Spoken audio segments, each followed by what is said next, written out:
Okay, we're live again. Welcome.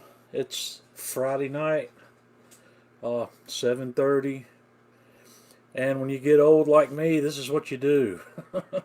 You sit at home on a Friday night. Uh, we're going to get started. I hope everybody's going to have a drink with me tonight, and I am going back to tonight on one I've had already. This Jack Daniel's Single Barrel Select.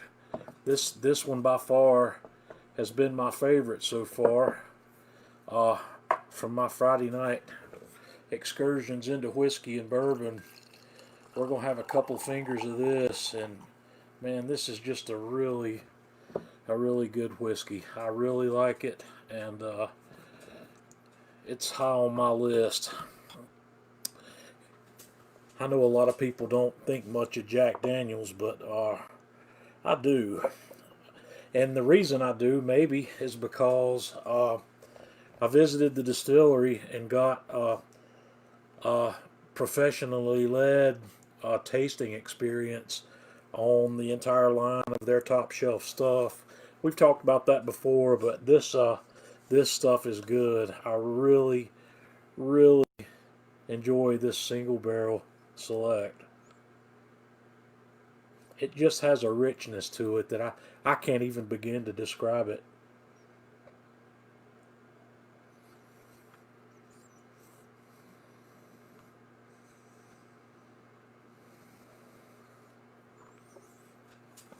It's wonderful. Hope everybody's had a good week. Ryan, good to see you with us tonight. Paul, Randy, Luke is with us tonight. Mike, Sean. Uh, if you're joining me, if you haven't joined me before, let me know where you're from. Leave me a comment. And yeah, Ryan, I'm going to talk a little bit about that pork later on here. That thing was amazing. Jimmy's with us. Jimmy's back. Good to see you again, Jimmy. Colum, Andrew, welcome aboard. It's Friday. Is anybody else having a drink with me? Randy's having some Gentleman Jack. I like that one too. I'm out of it. I've got less than a pour left in the bottle, so I'm going to grab another next time I'm out.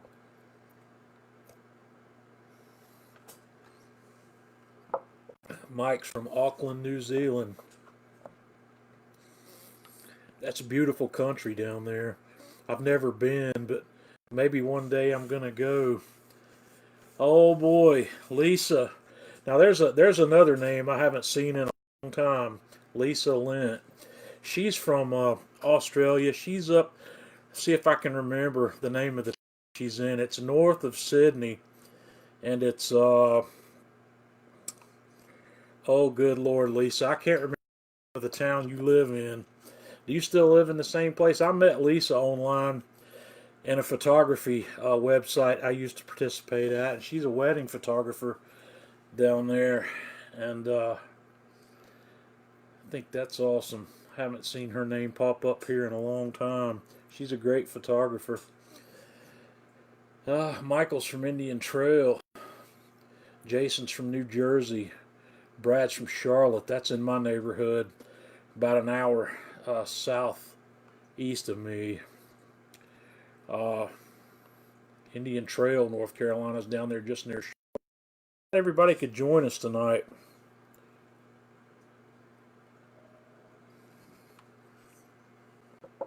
So, get started talking about some of the cooking I've done this week. Edalong, that's right. Boetalong. Does that ring a bell? Boetalong. Now I remember. Okay. Yeah, some of the names of these Australian communities are difficult to pronounce and understand for Americans. I'm not sure exactly why that is. Randy's in West Virginia. Ed, welcome aboard. Clay's in Minnesota. Virginia, Sharon's in Virginia. That's not boring at all. Nothing's boring cooking this week, I had a good cook week. I started out this week. I made a batch of my hot dog chili, and that's something I make regularly around here. I posted video on that and posted the recipe again. I've done that video more than once, but I wanted that to be available on Atlanta Grill Company's page because if you're like me, if you have these occasional hot dogs or hamburgers or make nachos and you want a chili to put on it, this is it. This is the one you need. So go look at that video.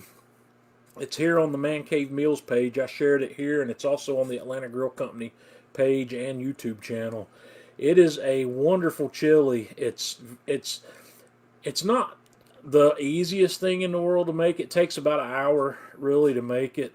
But it's you start out with some ground beef and some finely chopped onion. You brown that up, and then you put a beer in it. You put a bottle of beer of whatever kind of beer you like. I just happen to use Rogue's Dead Guy in mine because the very first time I made this, I used a Sierra Nevada beer called Glissade that they don't make anymore. That's the same style of beer. It's a Hellesbock, just like the Rogue Dead Guy. So I make it with Dead Guy when I have it because my wife likes the flavor that one imparts. But you put that in there, then I put some chili powder, ketchup and mustard, and you can put whatever you like in there. I put a little Worcestershire sauce in it, and once you've got all the ingredients in there, you just let it simmer with the lid off of it and let it thicken up some. And somebody left a comment when I posted this video, something I hadn't thought of that I'm going to try next time. Put a little bit of masa in it, and that I know exactly why you would do that. That's going to thicken that up a good bit. It's going to thicken the liquid up where you don't have to reduce all the liquid down to get it to that. So I'm going to try that next time I make this chili. I've got masa around here, so we're going to try that. That's just a corn flour. So we're going to try that. But this chili is wonderful on hot dogs and full of things that I make that my wife loves. And I know that may sound weird. I make a lot of stuff. I make a lot of stuff that I really love, but my wife is a picky eater, and she'll eat a lot of the things I cook, but there's only a few things I cook that she loves, and this chili is one of those things. And I keep that on hand, and I realized I needed to make a batch back on Thanks some more because I made hot dogs for us on Thanksgiving. It was great. But I decided to make this batch, and I got to thinking about this, and what I realized when I'm making this chili is that the ingredients list here, this is very similar to Sloppy Joe's. If you've ever had Sloppy Joe's, this chili's not far off from that because the Sloppy Joe recipe that I make starts out with browned ground beef, diced onion, ketchup, mustard, and Worcestershire sauce. And I like to put a little bit of garlic in mine also, but that makes your typical Sloppy Joe sandwich. And the chili is not far off of that. The chili's got chili powder in it to bring the pepper flavor from the chili. And yeah, somebody just said the key to the chili is the vinegar. Nick, that's true. This has got a little bit of cider vinegar in it as well. I forgot to mention that. But yeah, the Sloppy Joe's not far off of the chili. The Sloppy Joe is almost chili without the chili powder. So you can think about that as well. My wife and I like Sloppy Joe's. We'll have a Sloppy Joe sandwich occasionally, and I'll make it. And what I need to do is try to maybe consolidate the two where I can take the Sloppy Joe and just add chili powder to it and turn it into chili. But I don't put the beer in my Sloppy Joe's. The only reason I put the beer in there is it brings a sweeter, or it brings a sweetness to counter the acidity of some of the other ingredients that I'm putting in there. And I also do put a little bit of sugar in on top of that in the chili, but that's what I started out with this week. And I start out with a pound of ground beef, and that makes, I parcel this stuff out in small containers that are about a quarter of a cup each, because typically a quarter of a cup is enough to do whatever my wife and I are going to do with it, whether it be a hamburger or hot dogs. A quarter of a cup's enough to get the job done. So I usually, I think I measured this one, and I get about 2.5 cups of chili out of that recipe. So you could double that if you wanted to make more. And if you're going to make nachos or something, we're going to put a good bit of chili on it, you'll want to make more of this, because this is yet again one of those recipes that's better the next day. It's better after it's been frozen. The flavors just continue to develop.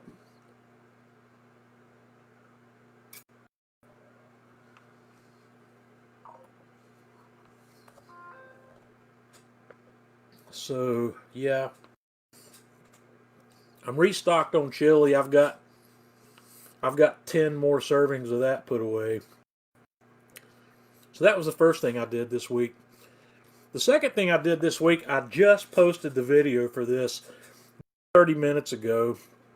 I probably had posted some pictures of it, but I made the volcano chicken, and it is a, well, the reason I call it chicken is because I used the Atlanta Grill Company volcano dust rub in that, and this is a wonderful rub. This is one of my favorites from Atlanta Grill Company, and it's a little bit misleading when you look at the title here, volcano dust. That's going to make you think this is incredibly hot. It says underneath it, it says medium ghost chili heat blend, and I wouldn't even call this medium when it comes to heat level, but the ingredients on the back of this are turbinado sugar. That's the #1 ingredient, so you know it's got more sugar in it than anything else. Then it's got salt, paprika, garlic, pepper, ancho, granulated onion, maple sugar. So there's even another sugar in there. Then you've got smoked paprika, orange peel zest, cayenne, habanero, and ghost pepper. So the heat on this is in the background. When I first tasted this, the first thing that I noticed about it was the sweetness, and you can see why that is when you look at that ingredients list. But the beautiful thing about this is after you've tasted it, you get a little bit of that heat on the back end. The heat follows this, but this is an amazing rub. It's like I said, it's one of my, if I could only have 2 Atlanta Grill Company rubs in my arsenal, I would have this, and then I would have the Himalayan Sherpa, because that's another great all-purpose seasoning. But this is why I named it Volcano Chickens, because I used this. I used, what I did, I took a jalapeno pepper, and I cut the top off of it and cored the inside out. And then I got some cream cheese that I had softened. I had to let it sit out on the counter for several hours. And into the cream cheese, I mixed volcano dust and a little bit of very finely shredded sharp cheddar cheese. So I'm making a filling, and I stuffed those jalapeno peppers with that cheese blend that's got the volcano dust in it. On the chicken breast, I brined my chicken breast as well. I made the standard brine, which is 1 quart of water, a quarter of a cup of salt, quarter of a cup of sugar. But I put a couple tablespoons of hot sauce in it as well. And I brined those chicken breasts 5 hours in that brine. Then I dried them off. And then I took the fat end of the chicken breast, and I took my boning knife and went into the fat end of that breast and gouged out a pocket where I could open that chicken breast up and stuff that jalapeno pepper inside the chicken. And I stuffed the open end of the pepper to the inside of the chicken where that cheese wouldn't ooze out when we cooked.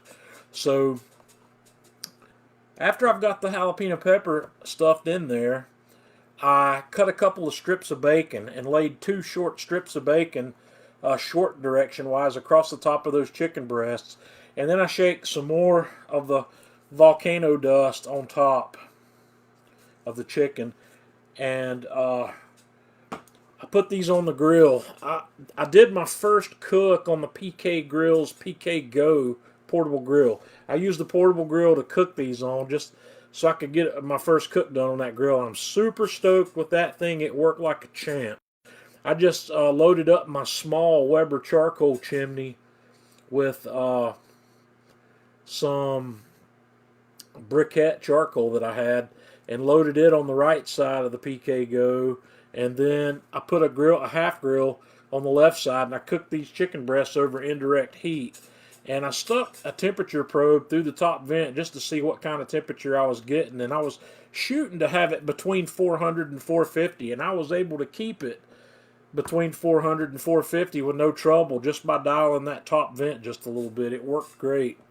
So I cooked it until I watched it, and when my chicken temperature got up to about 145 on the internal, I sprinkled a little bit more grated sharp cheddar cheese on top of that and let that cheese melt and let the chicken come up about another 10 degrees and took it off. And man, it's awesome. You're going to have to look at that video, look at the pictures. It turns a chicken breast into something. A chicken breast is boring food, but it doesn't have to be boring if you put a little effort into it. Chicken and turkey, in my opinion, it's like a blank canvas for a painter. It's pretty plain by itself, but it depends on how creative you are as a cook to turn chicken and turkey into something that's really outstanding. And I think this is outstanding. This is one of the ways I like to do chicken. I do a honey mustard chicken that I really like also. No, Bradley, these weren't bone-in. These were boneless. This would be a little more challenging to do on a bone-in breast, but I guess you could do it. But these were boneless and skinless breasts. So, those came out amazing. And that's something I've done before as well, but I did it a little differently than I did this time.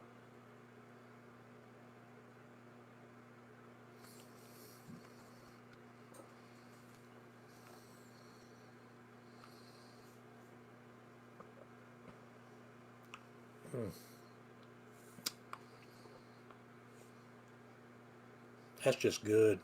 For those of you that are just joining us, we're having a little Jack Daniel's Single Barrel Select again tonight. I'm a huge fan of this now. I am a super huge fan of this. And Luca, you've got to try that one. I know you've got it. Do you have it? If you don't, definitely pick that one up. Yeah, get it. Like I said, that's my favorite one. It's got more multi-purpose use, in my opinion, than any of the other basic rubs down there. I've done a butt with that. I cooked the Boston butt with nothing but volcano dust on it, and I'd do that again. It's, well, I would do it in conjunction with either my AP Mojo, the Man Cave Meals AP Mojo, or the Himalayan Sherpa, because this is not heavy on the salt. This doesn't bring enough salt to it, in my opinion, to be a standalone. It needs to go something with some salt. And this worked perfectly on my chicken today yesterday because I brined the chicken, and the chicken got all the salt it needed from the brine. So Nick says that's good on smoked bologna. I bet it would be. I guarantee you it would be. Bologna doesn't need any additional salt either. There's plenty of salt already in that.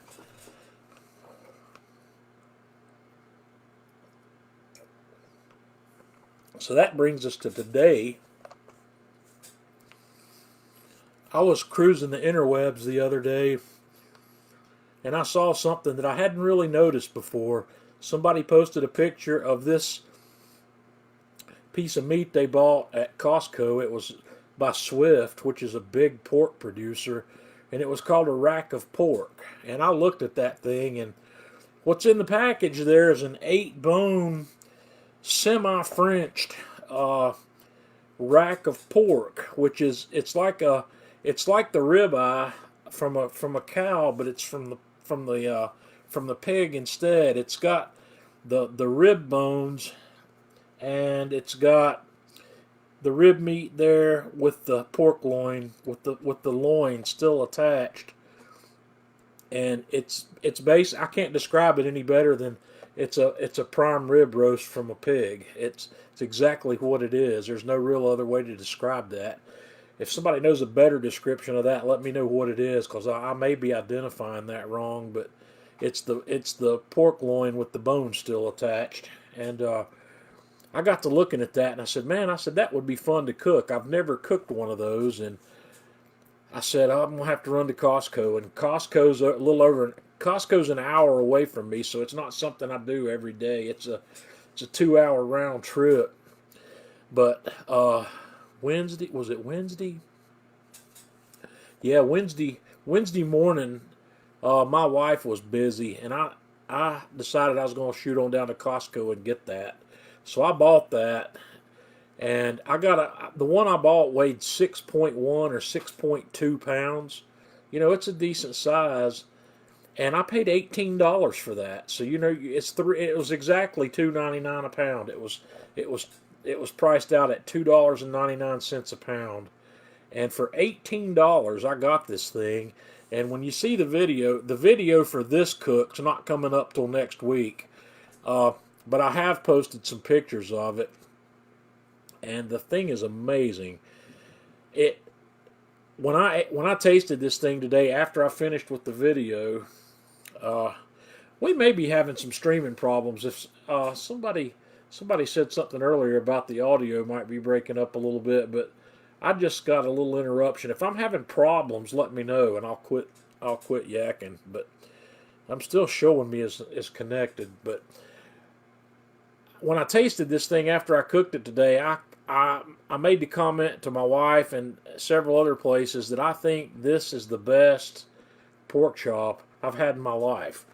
I've had a lot of pork chops, and I've made a lot of pork chops, and I brined this roast in a version of my cinnamon and molasses brine that I use on pork chops. I've used that before, and I used a minorly modified version of it to brine this roast whole, and that brine consists of water, salt, sugar, molasses, and garlic cloves, black peppercorns, a little cayenne pepper, and whole cinnamon sticks. And it's a beautiful brine for pork. And normally when I make it, I only make either 2 cups of it or make a quart, because I'm usually only brining pork chops in it. I'll buy these pork chops that are bone in, that are 2 inches thick, and I'm usually only cooking 2 of those at a time. Yeah, somebody said they like the cinnamon molasses brine. Haven't seen it come up on the other side over here yet, but it is a beautiful brine. And my mom suggested that I try something with cinnamon and molasses, and that's where that came from. I didn't come up with that one on my own. I came up with this recipe, but the mom showed me something somewhere that had cinnamon molasses in it, and that's where this came from. I heat up part of it anyway to get the cinnamon and the garlic to release their flavors into this thing, and it's just amazing. And I don't do anything else to it. I take it out of the brine, I pat it dry, and put that on the grill. There's no rub, no additional seasoning of any kind goes on that. That's all you get, is that brine and the flavors that come along with it. The salt is the only part of that brine, obviously, that penetrates deeply into the meat, but the outer layer of that meat is definitely collecting those flavors from that brine that go in there. So today I cooked on the Masterbuilt Gravity Series 1050, because I haven't done a video on that grill lately.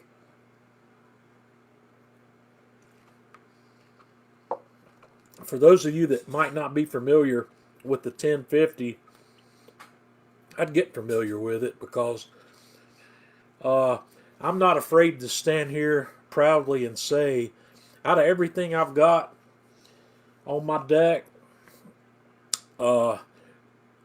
there's not anything I've got out. Well, I've got one other system out there that I think will produce a better flavor, but the Gravity series, I'm going to stand here right now and tell you that thing produces a flavor that I think is superior to anything else I've got, including the Kamado grills. I don't know what it is about it. Well, I do know what it is. It's a high airflow, low efficiency cooker, which brings it once again closer to what you get out of a stick burner.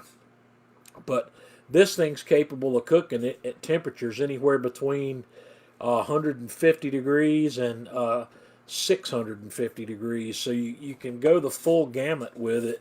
And the prime rib video that I did, I cooked this rack of pork the exact same way I cooked my prime rib. I brought to get the browning started up on the outside, and when the browning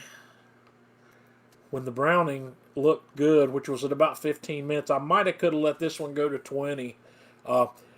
I opened the lid on the grill, and then I set the temperature down on the grill for 250. And since the Gravity 1050 is so inefficient, it's thin metal, it cools quickly. So I left the door open for just, I don't know, 4 or 5 minutes, and then shut the door. And this thing settled in right at 250 within 10 minutes. It cooled down that quickly. So I finished it off at 250. I put a temperature probe in it, and I cooked this rack of pork until the internal temperature was about 132. I like for my pork loins to finish up right around 140. I know a lot of people like to go further than that, and if you're offended by the fact that I cooked it to 140, then feel free to cook yours to whatever you like. But man, that's a sweet spot for me right there. I don't like mine getting over 140. And I took that thing off. I wrapped it in foil. I double wrapped it in foil, and I let it rest for 20 minutes. And after it had had a chance to rest and relax just a little bit, I probably could have let it rest for 30 and been good. But I got my slicer out and went right down the middle of this and set them side by side and made a picture. And it was just beautiful. That thing was glistening with the moisture that's retained in that meat when you get it off before it has a chance to squeeze all its moisture out. This is the most tender pork chop you're ever going to have, is when you don't let it go beyond 140. And 140 is kind of a borderline temperature for a pork loin. There you may, or you may not, it depends on the loin, see just a little bit of pink in the very middle of that at 140, but most of the time you won't. If you let it rest at least 20 or 30 minutes, you typically won't.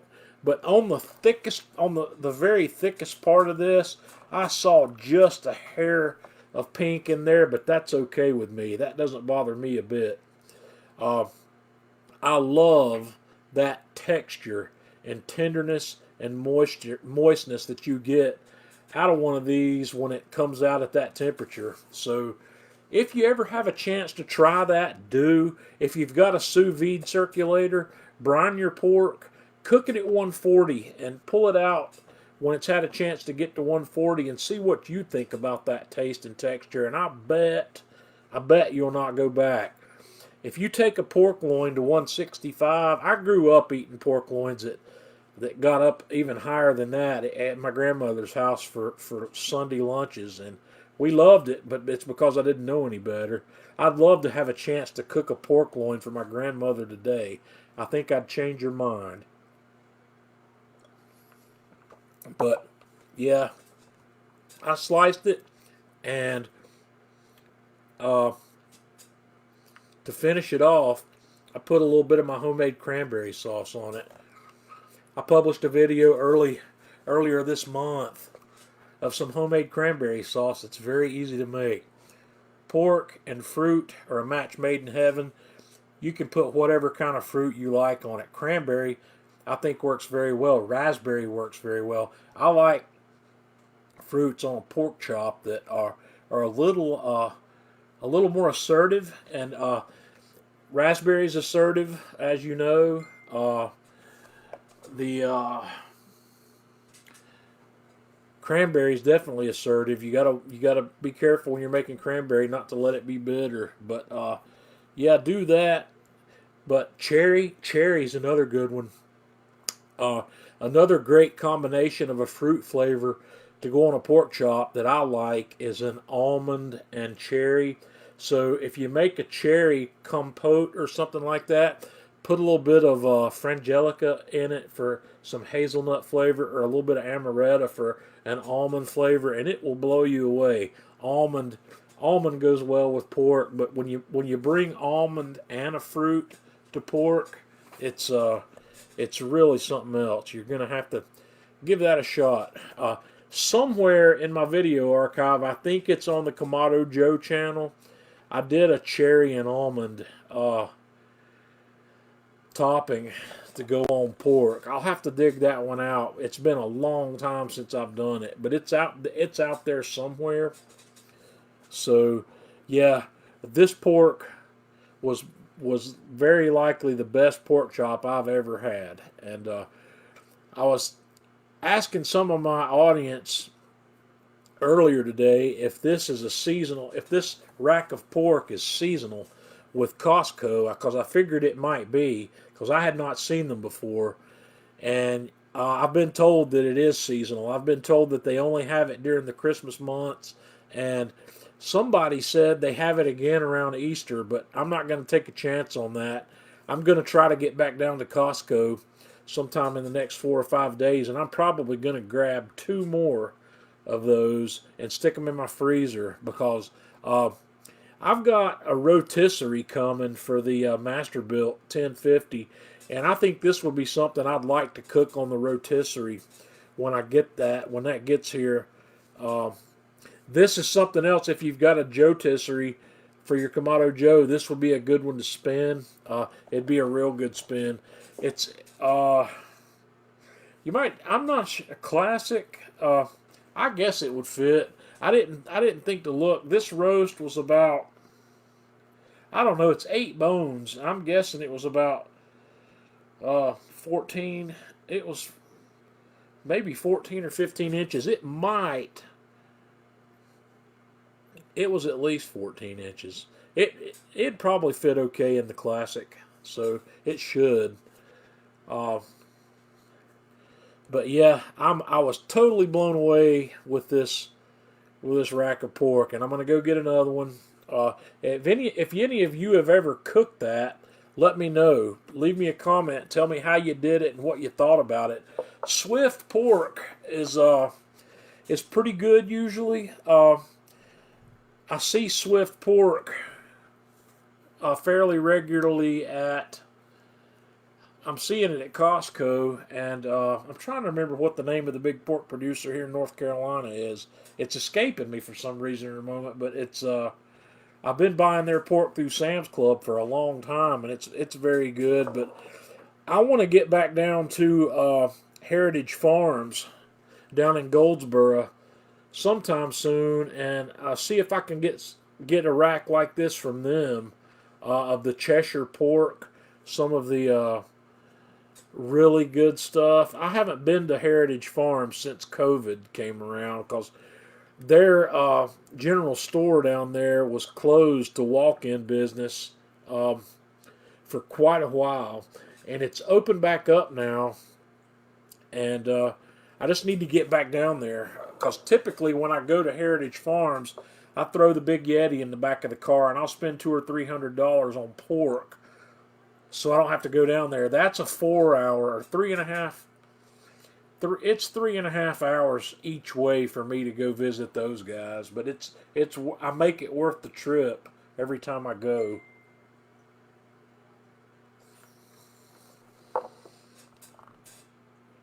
So that's all the cooking I got done this week. I got three videos made. Next week, I'm trying to get my ingredients together to make my Kamado pound cake, or my Kamado fruit cake. I want to do this, and I'm going to go tomorrow and see if I can get all the dried fruit that I need to make it.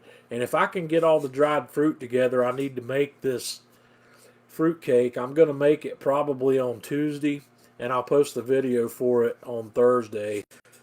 And the Friday video next week will be the rack of pork. Yes, Bradley, thank you. It is Smithfield. Smithfield and Swift are both excellent. I don't know where Swift is headquartered. I think Swift may be in Texas. I've heard Malcolm Reed talk at length about Swift, and he's been very impressed with a lot of the Swift pork that he's bought. But Smithfield is based here in North Carolina, and it used to be a locally owned business, but in recent years, Smithfield has been bought out by some Chinese conglomerate. I don't remember what it's called, but I have not seen any changes in the quality of pork I get that's got the Smithfield label on it. I've been happy with it. I wish I could buy Heritage Farms Cheshire pork every time I wanted to cook, but the simple fact that they're a long way from me makes it difficult. I have to plan anything I'm going to cook with that quality of pork. I don't mind paying their prices for it. They're a lot more expensive, but you can't beat it. That Cheshire pork that they have is just absolutely amazing. I've never ever been disappointed with a single piece of it that I've cooked. So that's the cooking I've done this week, and that's what I've got going on next week. I'm trying to ramp things down a little bit. I'm going to have a slow week at Christmas, so I'm not going to do a whole lot. Yeah, Randy found my pork loin with the cherry and almond glaze. It's 7 years old. It's on the Kamado Joe channel. See, I've been doing this for so long, I can't keep up with everything I've done. But you'll be happy to know that this week I actually started putting together an index of my videos. I need to have an index of my video cooks where I can find what I've got out there quickly and by category. So I'm making a spreadsheet, and I've currently got about 200 of my videos logged on there, but I've got at least 300 more to go. It's going to take me a little while to put it together, but when I get it together, I'm going to post it. I'm going to post it here on the Man Cave Meals page as a PDF or whatever, where people can have it, and I'll update it regularly. I will update that as I add videos to it.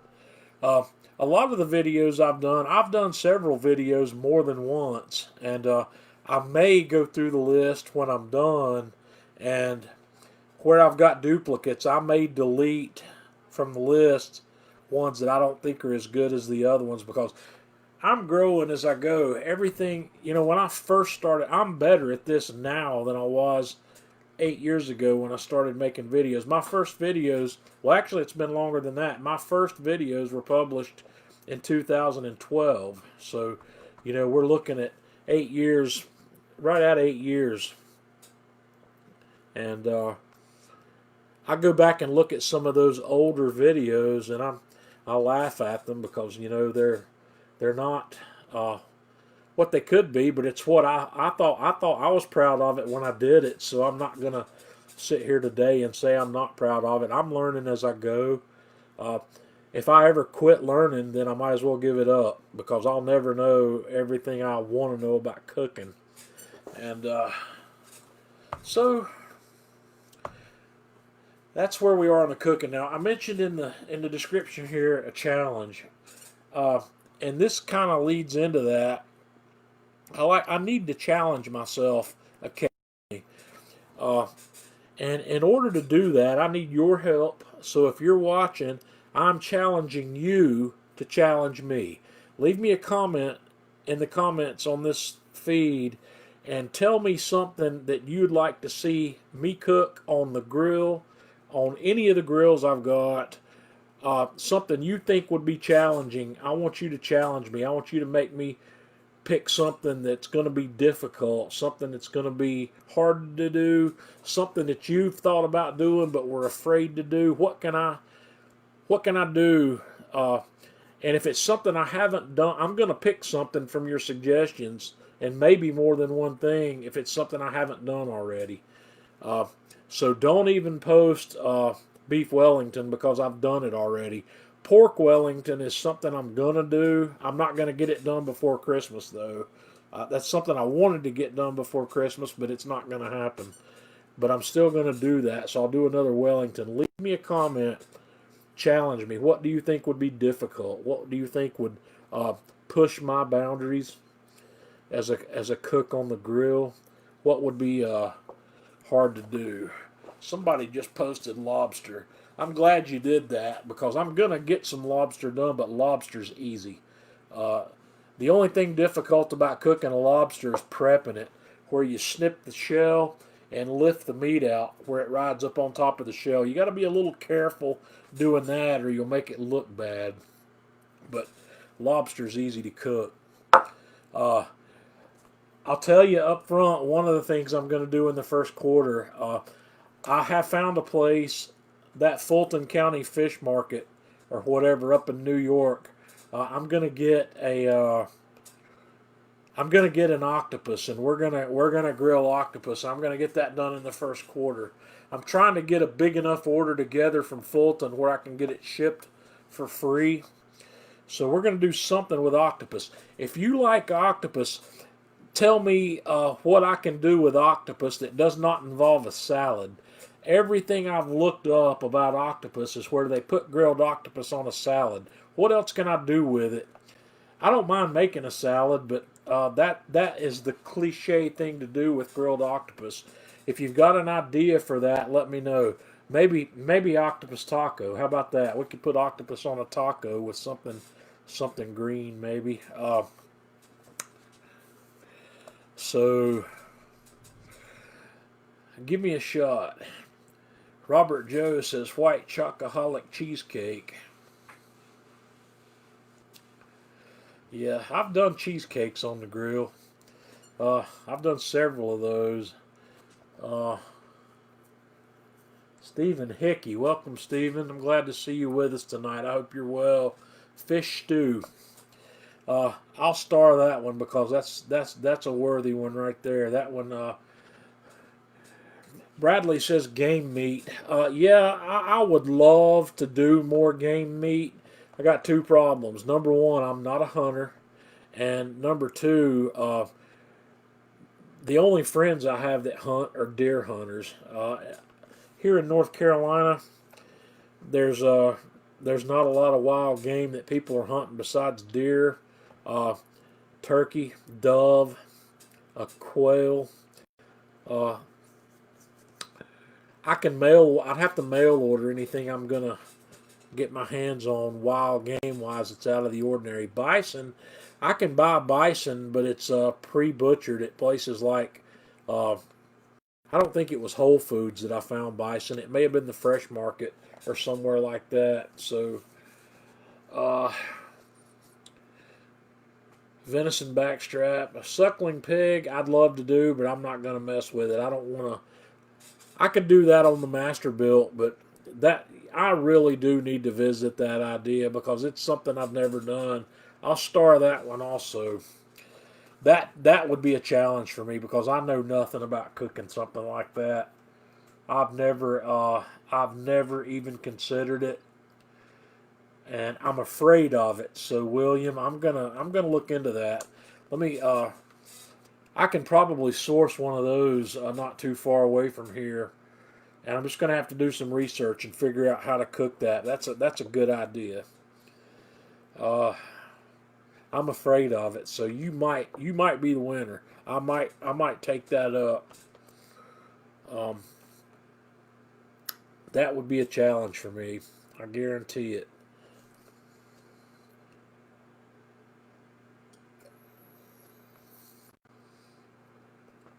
I'll go back through all these comments after we're done. and we'll figure something out. Yeah, but challenge me. And this week's gadgets, I really am struggling on gadgets, but I did come up with another one that I use all the time that I want to show you. When I cook big barbecue meats like briskets, butts, ribs, whatever, I like to spritz those ribs while I'm cooking them occasionally. And I'm not ready to give up my spritz yet, what's actually in it. But up until recently, I've been using a simple spray bottle that I bought at Walmart for $2 and something. It works pretty well, but it's not man cave worthy. You know, it's a $2 spray bottle, and who the hell gets excited about something like that? I don't. And I just happened across a video. I think, in fact, it was Malcolm Reed. I watch all of Malcolm's stuff because Malcolm inspires me to no end. That guy's amazing. And Malcolm has a spritzer. It's this is I even personalized mine. I put one of the Man Cave Meal stickers on it. This is a 1.5 liter compression sprayer. And you find these things, I think, in paint departments and paint stores and whatnot. And I got to looking at that, and I bought this from Malcolm Reed's website. This is the one that Malcolm sells, and I don't remember what I paid for it now. I should have looked that up before I decided to show you this. It was maybe $20 or $25. But this thing, you put water in it. The top just spins off of it. And you fill it up with water, or put whatever your magic spritz is in here. And you just put it back on. Tighten the lid. There's a rubber O-ring in there that gives you a nice good seal. And you've got a spray tip here on the end that you can adjust the direction of. And I keep mine up like that typically because when I'm going to spritz my meat, I've got it tilted. And this turns where you can adjust the spray. You can have a finer mist or a heavier stream or whatever you want, but this pumps up. It's a pump. You give it a few pumps, and then you press the button. Oops, there's a little bit in there, I guess. And the air pressure in there just gives you the spray. And when I'm done, there's a pressure release valve on top. You just pull up on that and it releases any pressure that's in there. I talked to the guys at Atlanta Grill Company about this. I said, why are you selling one of these? And they have actually looked into this, and the reason they gave me that they don't have this is because they can't find one that's listed as food grade. And yeah, I can understand that. This one on the bottom, it says HDPE, which is high density polyethylene. I don't know if that qualifies as food grade or not, but you know what? The way I feel about that is any harm that's going to come to me from spritzing my meat with this is going to be less harm than is going to come to me from the meat itself. The meat's way worse for me than anything I'm going to get out of this spritzer, but I like this thing. It does well. And it's easy to clean. This is probably dishwasher safe. I don't know. I wouldn't put the top part of it in the dishwasher, but this part could probably go in the dishwasher. But I haven't done that either. I clean it with soap and water and my brush, and this thing works great. I'm a big fan of it. I recommend it. And if the guys at Atlanta Grill Company ever get one, I'll be recommending theirs instead of Malcolm's. But if you want a good spritzer, this holds 1.5 liters, so it's gonna, this is way more than you need for most applications. But if you're a competition barbecue cook and you've got ribs, butts, briskets, and chickens and everything else going, you can fill this guy up, and it'll cover your spritzing for the entire competition. I'm a big fan of that. I like it. So that's my gadget for today. It seems to me there was something else I wanted to show you on the gadget front today, and I don't remember what it was. I don't know. I'm running out. Like I said, I'm running out of things. Yeah, Mike says meat's not bad for you. No. And Steven says it is. That's what plastic cutting boards are made from. Steven, is that food safe? Is anything that's labeled as HDPE going to be food safe? I don't know the answer to that. All I know is that it just blows my mind at the people on social media that will come down on you for something that if you eat 50 pounds of it, it causes cancer in lab rats, so we shouldn't have it. Steven, I don't do a sauce. It's not going to handle that. You'd have to thin that sauce out an awful lot. I don't know how far you'd have to thin it out. Let me.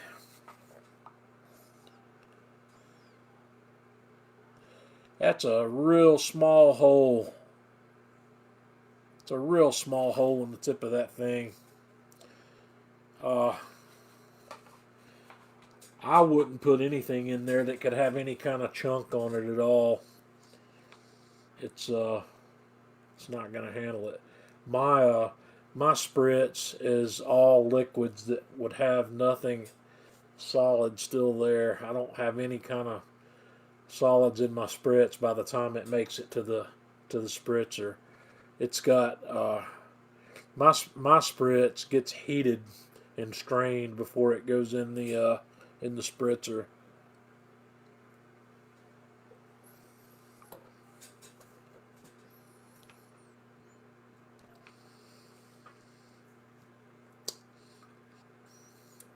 All right. Well. Oh, one other thing.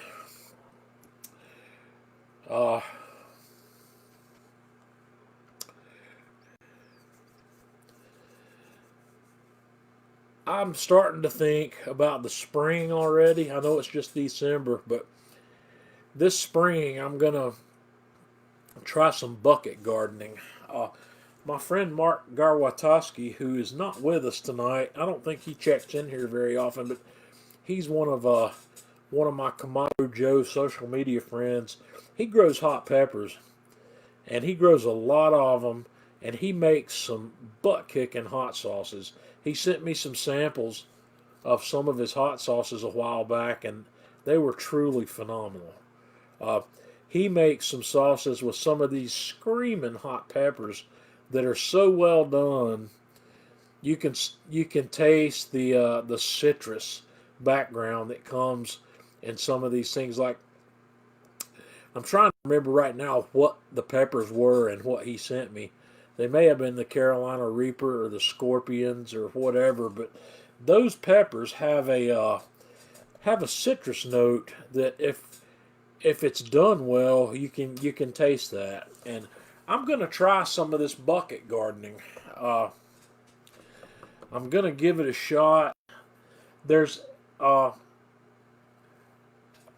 you take a 5-gallon plastic bucket, and there's these inserts that you can buy on Amazon. I can't remember. He linked me to them, and I'm getting ready to order some of them. But you put this insert down in a 5-gallon bucket, and it's got what it does is it keeps the dirt off the bottom of the bucket, and there's a tube that comes up where you can water through the tube, and you're essentially watering your plants from the bottom rather than from the top. And you drill a hole in the bucket in the back side of it down below the level of where this false bottom is, where it can drain out if it overfills. And it looks like a really cool system, and I'm going to get 10 of these things. I'm going to do 10 buckets in the spring, and some of these buckets are going to have hot peppers in them. I'm probably going to just do 5 hot pepper plants or 6 hot pepper plants, and I'm gonna try to grow a tomato plant in a bucket, and I'm going to do some of my herbs in a bucket. I'm probably going to try to get my dill going in a bucket, because I think I can probably safely put 3 or 4 dill plants in one bucket.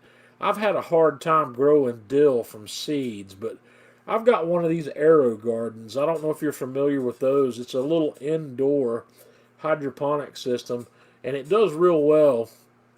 And I'm at about the end of a cycle on one where I've got some basil and oregano growing, where I can have fresh basil and oregano during the winter months. But I ordered a seed starter kit that goes with this Aero Garden. I think it starts a lot of seeds. It'll start 30 or 40 seed pods that I can transplant into dirt when they're done. And I want to get my seeds going, and I'm going to use the Aero Garden to start the seeds, where I can have some viable plants ready to go when we're beyond our last frost potential in the spring. So I like hot peppers, and I've grown a lot of them in the past, but I haven't tried growing them in buckets. And I'm going to try growing these in buckets where I can take better care of them. Planting these things in the ground, my ground here in the yard does not work well for peppers. I tried my first pepper plants in the ground here this spring, and they didn't do well. The soil in my yard is too dense. It's too compacted for peppers. They don't grow well, and the bucket's going to give me the ability to do that. And in my backyard, on the back side of our house, we get sunlight. We get a lot of sunlight from early in the day to late in the day during the spring, summer, and early fall. And it's a perfect sunny environment for peppers. And some of the herbs that I'm going to put in those buckets, I'm going to put them in areas where they don't get as much sun. But that gives me, the bucket garden gives me the ability to move stuff around. I'll post something on Man Cave Meals when I get those inserts. I think that would be an interesting thing if any of you are interested in doing that kind of gardening. I like growing my own fresh herbs, especially basil and oregano, because those are two I use a lot of, and nothing pisses me off more than having to go to the grocery store and pay $2 or $3 for a little small plastic container that's got 2 or 3 decent sized basil leaves in it. That just kills me. I hate it. And I've got a basil plant growing back here now that's I don't know, it's 18 inches tall, and it's got a ton of big beautiful basil leaves on it. I'll make a picture of my Aero Garden. Right now all I have in it is oregano and basil, and I'll make a picture of that and come back and post it in the thread here when we're done, and let you have a look at it. But this thing's almost at the end of its cycle. This particular gardening method, these things won't last forever, or they'll outgrow the space. The stalk on the basil gets pretty big at the bottom when that thing gets real hardy. But the other thing I've got to learn how to do is dehydrate the basil and the oregano. I haven't quite figured that out yet. Every time I've dehydrated my basil, it seems to lose its aroma, and I don't know why that is. I've got to figure, I'm doing something wrong, so we'll figure it out. But I grow outside. I grow stuff outside during the spring, summer. But I bought this Aero Garden, or actually, I got the Aero Garden as a gift, and I wanted to have it set up where I can have my fresh herbs year round by doing them inside during the winter. Okay, well, I've rambled way too long tonight. I appreciate you guys hanging out with me, having a drink with me, and I'm going to go back through your suggestions and see what kind of challenge I can have. That suckling pig's a big one. Now I'm thinking about that. I'm not going to sleep well tonight thinking about that. And somebody just said, Carla said rosemary's easy to grow. Carla, I've got 3 rosemary plants in the ground outside, and yeah, I'm gonna have to cut them back. They're taking over where I planted them. I've got a shitload of rosemary. I've got more rosemary than I know what to do with. I've got, and the rosemary comes back year after year. The climate here is also mild enough that I've got a pot outside that's got a big pot that's got sage in it. I trim the sage back in the wintertime, and the sage comes back every year. I trim the thyme back, and the thyme comes back every year. I'm not having to replant those, and I've got a bunch of it. But yeah, friggin' rosemary, you can't kill that stuff. I don't know what it is about rosemary. Sell it to my funeral home. I've never heard that one before. I actually noticed there's a church across the street from me, and they've got this little garden up there with a fountain. And I just happened to be up there one day with my wife, and I noticed something that looked familiar. And I looked, and there is a hedge up there that's rosemary. And they've trimmed, they've boxed it off where it's squared, and it's a rosemary hedge. So if I ever ran out of rosemary, I could walk across the street to the church and cut a sprig off of their hedge. They'd never miss it, and it wouldn't make it look bad. But like I said, I put 3 of those plants in the ground right outside the man cave here, and I've got rosemary. There's no way I can use all the rosemary I've got. I've got way more. Sharon says I can kill it. I doubt it. I'd have to put Roundup on it probably to kill it. Too much water? Well, apparently it's not getting too much. I'll get a picture of that sometime too. But I'm already thinking about next year's hot peppers and herbs. So I encourage you, if you haven't grown your own herbs, to try it. It's really easy to do. Some of these things are very easy once you get them started. And if you have trouble starting stuff, just go to your local big box hardware store and buy some that are started already in the spring. So give it a shot. I'm going to grow. I like to grow parsley too. I like to have fresh parsley. Parsley's probably something I'm going to try to put in the Aero garden. I'm still trying to get the feel for what all I can have in this Aero garden at one time. I've got more basil than I need, but I've only got 1 plant. The basil plant gets pretty big. It's a little harder to manage. The oregano gets pretty big once it gets started, but parsley, I like to have fresh parsley. But parsley's so cheap at the grocery store, I don't mind buying that. I can get a bundle of parsley, and it's like 50 cents. It's pretty cheap. So, well, I'm not going to hold you guys up any longer. I'm tired. I've still got some work to do, and we'll see y'all next week. Thanks for hanging out with me.